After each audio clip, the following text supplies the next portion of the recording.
more. Hang on to your seat, baby, because this one's a screamer.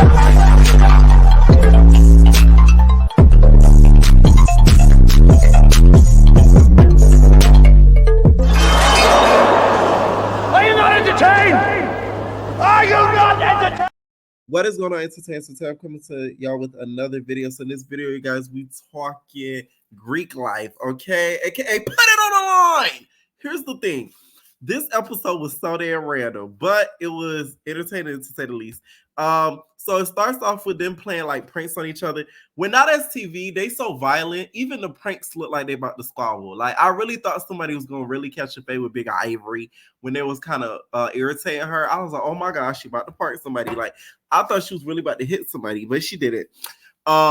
She was really pranking. It looks like Naja's people, and Naja's people was pranking them back. Fly Night was in the prank as well, so they're like throwing water and stuff. It was good that they included like I guess like fun scenes like in between. So Pharaoh and Crystal end up talking out for like the 5th time. I swear we've seen them apologize to each other like 5 times already. I'm sick of hearing about it.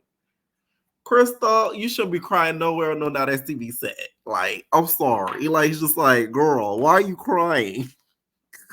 I'm sorry. I don't think it's never that deep. Like the way that y'all be hitting each other, I get somebody's crying because they got hit hard.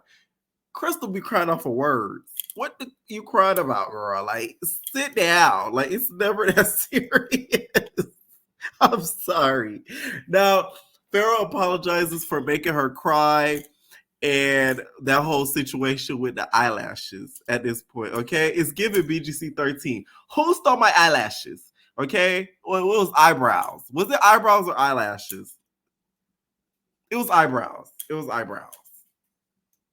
No, it was eyelashes. Whatever. It was giving BGC 13. It doesn't really fucking matter, to be honest. It was giving BGC 13 when Camila eyelashes got stolen and she was crying about them goddamn eyelashes. And she went up to Judy and said, you took my eyelashes, okay? Give me my $10 for my eyelashes. And she took the $10 for the eyelashes, okay? Now, in the meantime, in between time, one of the Now That's TV cast is getting some D, okay? Big pressure, okay? She putting that pussy down.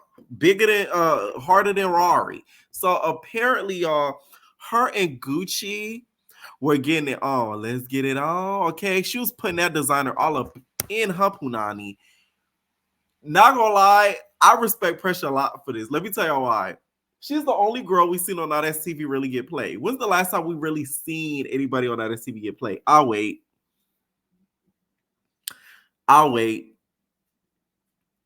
And I ain't talking about the Playboys behind the scenes. I'm talking about on camera. Okay. So Pressure thought that she was back in the clicker. She thought that she was back in jail. She thought she was getting a commissary visit. Nah, Gucci was just piping her down. He hit her with the backstrokes, deep strokes, all up in and out of TV cameras. Them horny ass cameraman was trying to peep in there. Zone Predatory ass was trying to get up in there real quick so he could get a sneak peek at Gucci's big D. It was just so funny to me. Like everybody was just so eager to get in there and to kind of peep the scenery as to what was going on. What tripped me out was the smell. If y'all was fucking up in that room, what was the smell like? Because according to Fly Night, it would smell a little putrid, okay? Fly Night said, Pressure, you was acting like a slut.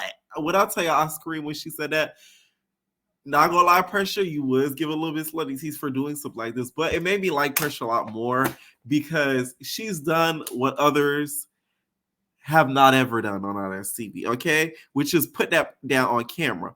She needs to be the host of Young and Reckless too, because she really putting that pussy down. Rari, we never seen you put it down. We've heard of you putting it down, but we never seen you put it down. You know what I'm saying?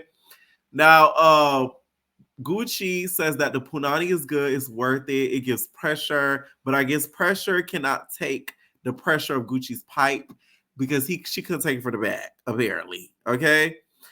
Please say just I'll use protection. That's all that I ask.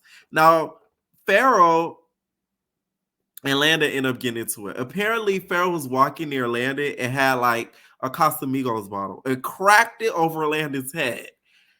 Now, I feel like this is going too far because y'all don't understand. Like hitting somebody with a glass bottle, you could end up killing them. You really can, depending on where it hits and the effect that you could get. Somebody could really get unalive. But Landon, you also talking about how you want to unalive somebody, and now somebody actually trying to unalive you, and now you mad. He actually went through with the threat. He probably never said he gonna unalive him, but he went through with trying to do it. Now that TV, I gotta be real careful. Y'all shouldn't even be having bottles around these cast members. Them niggas is fucking erratic. Why would y'all have any bottles, weapons, shanks, anything sharp around around any of the cast members? It just doesn't make sense. Okay. So he cracked him over the head. Fly Now was getting at him. Fly Now started to hit up on Pharaoh. Next thing you know, Pharaoh gets away from basically where they were filming, and Pharaoh starts to go crazy. He's like, y'all care about everybody else but me. Y'all care about anything else but me. Okay. Next thing you know, he's on his phone. I guess he was on live or whatever. He's like, popping his ish on the phone. So they're like, we got to get his phone. Production like, security, get his phone. When I tell y'all, Pharaoh ran like he was getting freed from a pack of slaves. That nigga cleared it. I was screaming. The security couldn't even keep up, bitch. That nigga fell so quick. Pharaoh, you on the wrong show. You on the wrong type of program. You really should have been in the Olympics running with the motherfucking a USA team and Jamaicans, nigga, because you might have a chance. You try to go for the 10K when you really should have tried to go for the gold. That nigga ran so quick, it wasn't even funny. The cameraman didn't even get halfway to his speed. That was a funny moment for me because it was like, that was real. That's one thing. Say what you want with Odyssey, even though they ratchet and they ain't shit. But I appreciate the real moments because that was real. They didn't expect the nigga to run like that. So Pharaoh isn't the only one that gotta leave. Duke ends up leaving too. And the reason why is because he wouldn't give up his phone. Now, this story wasn't told the most, descriptively because Duke ain't got no confessionals. So, and he lost the accent. So, he lost the manners with the accent. So that's why he was hiding his phone away, okay? The nigga was probably calling his parents and shit in Bridgerton. Now, the producers look like they're sort of going like a little bit back and forth with him, and they told him that they have to take his phone, and he basically lied about not having his phone, and I guess he had the phone on him. Dude, don't give me the type that spilling tea to the blogs and Gigi clocked it. So it's like, to me, they're kind of be a little bit hard on him. I'm not gonna lie. I'm sorry. Like, Duke is not that social media type of girl. He might jack his on social media, but you don't really see him keying with the girl. So it's not like he just gonna be out here spilling the tea of the season. Because that's the main reason why they're really concerned about the phone. That and the safety issue too, because of the location. So I get that. But I feel like more so it's due to in regards to the letting people know information, also filming stuff. He just doesn't give me that type. So I feel like they could have gave him another chance, to be honest, because they kind of wasted his time. But that's what you get because of what you did to Mac.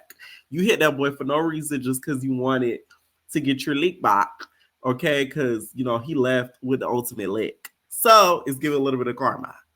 That's just what I think, okay? Next thing you know, he ends up leaving or whatever. I really thought he was going to end up hitting Zoe and beat him out his cloak because, Zoe had that invisible cloak. I thought he was going to try to beat him out the invisible cloak, but he did it. So he ended up getting packed up and get up out of there. All right. Now, they make Billy and Shaba talk it out in the classroom. Billy starts going off. Deja's just like, are you guys like really not gonna be focused on the money? It's 100K. Y'all not gonna put it on the line? Y'all know it's Deja's line. That's her line. All right. So Billy starts like, man, I don't give a fuck. Do you want to fight, Shaba? We're not even the same tax bracket. Billy, just because your last name Barbie don't mean that we gonna think that you top tier in regards to finances in life. Please, miss me with the. Don't say that ever again. Different tax bracket is crazy. Billy, please. Come on. Don't even do that. Don't even do that, Billy, because you know damn well you're in the same tax bracket as Shava. Please don't be acting like you out here just coink the fuck up, girl. Like you could, own a part of the network. Like that really bothered me because it's like, how dare you try to act like you better than that girl? How dare you? Okay? How dare you? Shaba did not want to really talk it out like that. She was ready to squabble too. One thing about Shaba, she's not scared of Billy, which I think makes Billy even angrier, to be honest. Now, after this happens, Billy goes back on the bus, and Rose is telling Billy to sort of calm down. All we see of her every time we see her on the show is her being aggressive, wanting to fight. Thank God we have somebody that was, woken up to really let her know that, because that is 100% true. And I also want to say, Rose, the scene bothered me only because she was talking with her mouth full. All that food was just all up in her mouth. I just know Billy ended up with some salad pieces in her eye. Like, it was just like, girl, just eat up and then talk, girl. Like, that's it. I'm OCD like that, so that really bothered me. Like, but shout out to Rose for really spitting that knowledge up in her, because that was truth. Now, next thing you know, we see Maul and Pootie end up having their conversation. Now, before this happens, Kilo Sway decides to put a cast apart and basically let him know that the weapons gotta stop. Because this time, y'all know that's TV, they take it a step too far. We have Pharaoh with the damn CasimiGO's bottle, and now Big Billy. She got a shank for the girls. I was like, oh my God. Billy, are you related to Meatball? Let me find out y'all can. Because both of y'all like the shank girls and threaten people with shanks. Screw the squabble. Y'all want a shank. Okay? Sharp objects. I mean, so, like they say. Okay? So Kilo Sway's like, man, I don't even care about that. Okay? If y'all want to squabble up, y'all gonna squabble up. But all that weapons, I'm not even with that. That's some pussy shit. I don't care about them weapons. I don't like that. Okay? So he was just going off. Billy said she thought she was in jail, so she was getting like flashbacks, commissary calls, okay, commissary visits, like damn Pressure was having. So it triggered the PTSD on her. Her and Pressure had PTSD this episode. Pressure thought she was in jail, so she was getting that dick. And Billy thought she was in jail. She put out the shank. It was just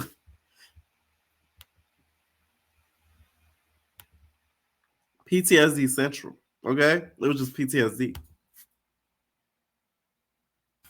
So then we get to King Maul and Pootie. Let me tell y'all something. This was to be so funny too, because Maul still, to me, hasn't met his match in regards to reading, because he knows how to like get people angry with his words. I haven't seen anybody on Night TV that's able to get Maul aggravated words wise. Okay. I think Dre Baby is the closest that's come to that, to be honest. Because Dre Baby, I remember a lot really like irritated the shit out of Maul. But that's like the closest we're getting to that. Besides that, never happened. I will say though that I think Pootie and Maul, in regards to fighting, that's where he met his match. But Maul whooped Pootie down. That's just what I think. He did. He whooped Pootie down. He sat him down literally. Okay.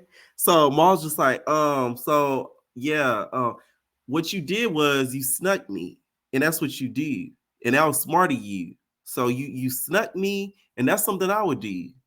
So, it was smart of you. Pootie's like, but we had a head up though. So yeah, like I'm confused. Maul's like, what are you confused about? You remember that? You do, right? You? Pootie's like, yeah, I do. What do you mean? Next thing you know, Pootie gets he throw a whole desk at him. They start going back and forth. They let him loose.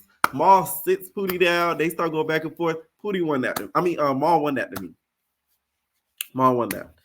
You just got to give it to him. Like him or not, call him Queen Maul or not, he won that. Now, I will say, when he called him Queen Maul, that kind of hurt Maul's feelings, because I don't think he was completely out at that time. Pootie got so mad, y'all, he started smashing everything in the vicinity. He started throwing trash cans. He started smashing shit.